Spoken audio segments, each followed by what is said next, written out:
السلام علیکم. کیا عمران خان اور اسٹیبلشمنٹ کے درمیان کوئی مذاکرات، کوئی بیک چینل ایگزسٹ کرتا ہے یا نہیں کرتا؟ یہ بڑا امپورٹنٹ کویسچن ہے. لیکن پروگرام کے آغاز میں ہمارے ساتھ سینٹر فیصل واڈا صاحب سینئر شریک گفتگو ہو رہے ہیں. فیصل واڈا صاحب، پہلے ایک کامنٹ اسی پہ کرتے ہیں. یہ جو روزانہ ہم 10 شہدا اٹھا رہے ہیں، کیا یہ قابل قبول ہے؟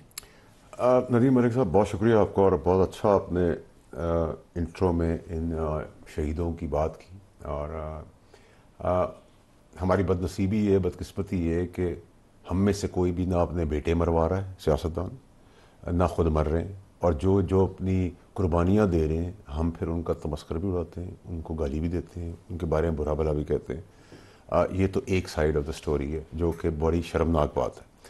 نمبر 2 یہ کہ بہت بڑا کنسرن ہے، اور انہوں نے ہی صرف ٹھیکہ نہیں لیا ہوا کہ آپ چھوڑ دیں اس کو، بعد میں کر لیں گے. آپ کریں بات. ٹھیکہ نہیں لیا ہوا انہوں نے بھی کہ یہ ہی جانے دیں گے.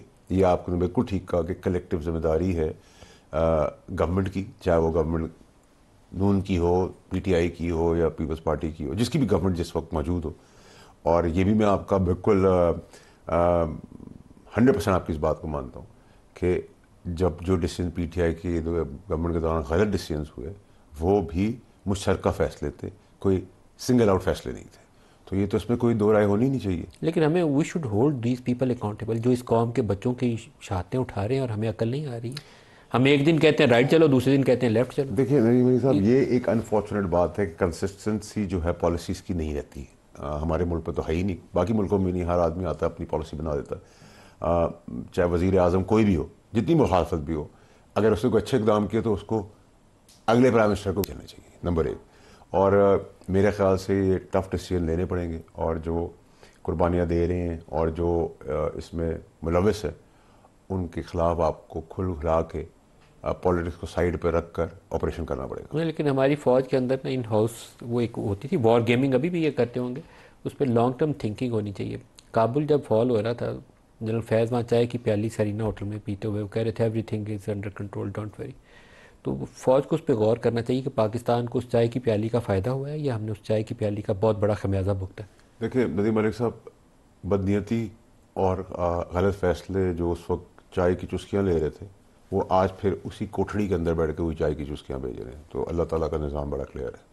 آپ نے ریسنٹلی کہیں کہا ہے کہ 25 تاریخ سے چارجز فریم ہونے شروع ہو جائیں گے، کیا بات کہی آپ؟ دیکھیں میں نے کہا ہے کہ خان صاحب کے آگے جو کیسز ہیں ان کے چارجز فریم 25 آنورڈز ہونے ہیں. 25 نومبر آن 25 نومبر آنورڈز ہونے. اور دوسری طرف جو مجھے ان کا پینک لگ رہا ہے پی ٹی آئی کے اندر، وہ اس حساب سے میری اسیسمنٹ ہے کہ فیض حمید کا ٹرائل بھی اسی سپیڈ سے ہو رہا ہے، اور کنکلوسیو سٹیج پہ لگ رہا ہے جتنا پینک میں پی ٹی آئی کے کیمپ کے اندر دیکھ رہا ہوں. تو یہ دونوں عمران خان صاحب کے چارجز فریم ہونا اور فیض حمید کی کنکلوڈ ہونا کا پینک بتا رہا ہے کہ یہ 24 نومبر جو ڈیٹ فلاپ شو کی رکھی ہے وہ اس وجہ سے رکھی ہے. تو آپ کے خیال میں جنرل فیض اور عمران خان دونوں 25 نومبر آنورڈ 9 مئی کے مقدمات میں ملوث ہوں گے؟ دیکھیں ندیم میرے ساتھ اس میں آپ کے پاس تھوڑا سا میں پس منظر میں چلا جاؤں گا. آپ کو کیا لگ رہا ہے کہ یہ نورا کشتی آپ کو نظر نہیں آ رہی؟ میں تو آپ لوگوں کو بہت پہلے یہ بات بتاتا ہوں، آپ لوگ اس پہ غور نہیں کرتے. میں نے آپ سے کہا تھا ہڈن ایف آئی آرز نہیں ہوں گی، پروٹوکول کے ساتھ لوگ باہر نکلیں گے، پارٹی کو ٹیک اوور کریں گے، خان صاحب بھی انڈورس کریں گے کہ بیگم صاحبہ پارٹی کو چلائیں گی. ایسا آپ کو نظر آیا؟ آپ کو کیسے نظر آ رہا ہے کہ گنڈا پور ہر دوسرے دن جیل کھل رہی ہے اور جیل میں جا رہا ہے؟ ابھی بھی ملاقات ہوئی ہے. ٹھیک ہے، یہ کیسے ہو رہا ہے؟ یہ سب چاہتے ہیں. اور یہ یاد رکھیے گا ندیم ملک صاحب، 70 سال کی ہسٹری ہے تھرڈ ورلڈ کنٹریز کی، صرف پاکستان کی نہیں، تھرڈ ورلڈ کنٹریز کی، کہ پاپولر لیڈر جب جیل میں ہوتا ہے تو مفاد پرست رشتہ دار، خاندان، پارٹی ورکرز جو ہیں اس کا بینیفٹ لیتے ہیں. اور اللہ نہ کرے پوری دنیا میں تھرڈ ورلڈ کنٹریز میں جو مر جاتا ہے پاپولر لیڈر، اس کے اوپر 70 سال تک پھر سیاست ہوتی ہے. تو آپ کو یہ نہیں نظر آ رہا کہ سب کیا چاہ رہے ہیں؟ خان کو کیا ریلیف مل رہا ہے؟ خان صاحب کو ریلیف کیا مل رہا ہے؟ خان صاحب کے ارد گرد کے ہر آدمی کو ریلیف مل رہا ہے. کیوں؟ کیسے؟ اور خان صاحب کو بند کمرے میں جو ان کے ٹھیکیدار، جو ان کے دوست بنے ہوئے ہیں پارٹی کے لوگ، ٹھیک ہے، وہ کیا لا کے دے رہے ہیں؟ وہ لا کے یہ بتا رہے ہیں آج ہم نے آپ کے لیے اے سی لگوا دیا. ایک مثال دے رہا ہوں، آپ کو چائے کی پیالی دلوا دی، ٹھیک ہے، اور اس کے اگینسٹ کچھ کروا کے بھی دے رہے ہیں، کر رہے ہیں نا. اب آپ کا جلسہ آ رہا ہے، آپ کو کیا لگتا ہے کہ وہ کیسے ہو گیا تھا کہ وہ کے پی کے ہاؤس میں چلے گئے، پھر وہاں سے ڈگی میں بیٹھ گئے، پھر وہ نمودار ہو گئے اسمبلی کے اندر؟ یہ کیا ہو رہا تھا؟ توشہ خانہ کا جو دوسرا مقدمہ تھا، توشہ خانہ 2 اس کو کہا جاتا ہے، اس میں عمران خان کی ضمانت ہو گئی ہے. ٹھیک ہے، کل ان کا وہ چلا جائے گا، لیکن وہ ظاہر ہے ان کو رہا نہیں کریں گے. وہ 9 مئی کے مقدمات میں کچھ میں ان کی بیل ہوئی ہوئی ہے، کچھ میں نہیں ہوئی ہے، تو عمران کی گرفتاری برقرار رہے گی. 9 مئی آپ کی مرضی ہے کہ آپ انہیں عمران کو 6 ماہ سال اندر رکھنا ہے تو اندر رکھ لیں، آپ کی مرضی ہے. آپ اس کے ساتھ ارینجمنٹ کرنا چاہتے ہیں تو اس سے ارینجمنٹ کر لیں.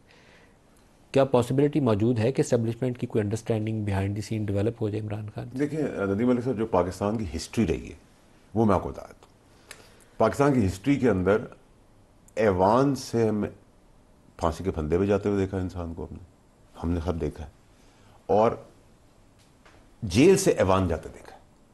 دونوں ہم نے دیکھی ہسٹری. ایک ایوان سے گیا پھانسی کے پھندے پہ، اور ایک جیل سے گیا ایوان میں.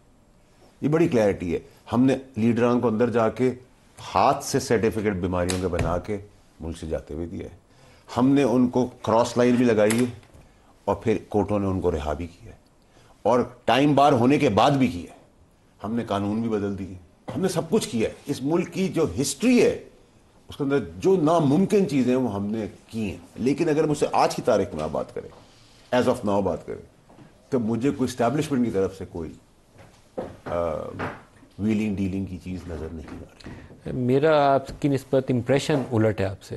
میرا خیال ہے کہ there is a desire on both sides, Imran کے اینڈ پہ بھی اور اسٹیبلشمنٹ کے اینڈ کے اوپر بھی، کہ ہمارا کوئی ارینجمنٹ ہو جائے. لیکن وہ ارینجمنٹ کیا ہوگا یہ مجھے پتہ نہیں ہے. کیونکہ آج بھی جو یہ ہمارے پاس فوٹیج ہے، فوٹیج بھی چلائی ہے، جو علی مین گنڈا پور کی اور بیرسٹر گوہر کی وہ ملاقات کے لیے جانے اور آنے کی فوٹیجز ہیں، وہ ہیں ہمارے پاس. تو یہ پیغام رسانی کا ایک عمل ہے جو گزشتہ چند ہفتوں سے چل رہا ہے. اسی کے نتیجے میں بشرا بی بی بھی رہا ہوئی، بشرا بی بی آرام سے بیٹھی ہے، اب وہ سیاست کر رہی ہے. تھوڑا سا عمران خان کے مقدمات میں بیل ہو گئی. کچھ ان کے ورکرز تھے جو 25 30 کی تعداد میں، ان کے مقدمات میں نرمی ہوئی.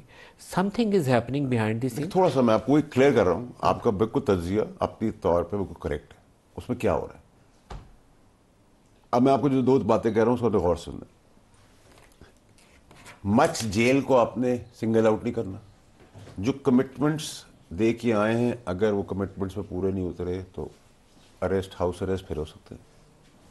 تو میں یہی کہہ رہا ہوں کہ اندر خان نے جو کمپرومائز ہیں، جو 6 مہینے سے میں چلا مچ جیل کا آپ نے ذکر کیوں کیا؟ میں انڈرسٹینڈ میں تو ایسے ہی کہہ رہا ہوں. ٹھیک ہے، آپ خان صاحب کے لیے کہیں ریلیف نہیں نکال رہے. آپ خان صاحب کے لیے دلدل پہ دلدل بنا رہے ہیں، کیونکہ خان صاحب جتنے دلدل میں گھسیں گے اتنے فائدہ آپ کو ہوگا، اس پارٹی کے لوگوں کو فائدہ ہوگا. اور یہ آپ لکھ لیتا ہے ندیم ملک صاحب کہ خان صاحب اگر آپ مثال کے طور پہ اگر کل باہر آ جائے تو یہ جو آج M N A M P A جو سینیٹر بیٹھے ہیں، اس میں سے 70% وہ لوگ ہیں جو واپس کبھی نہیں آئیں گے. Does not matter. عمران نے ان کو out of nowhere ticket دیا اور وہ وہ واپس نہیں آئیں گے. لیکن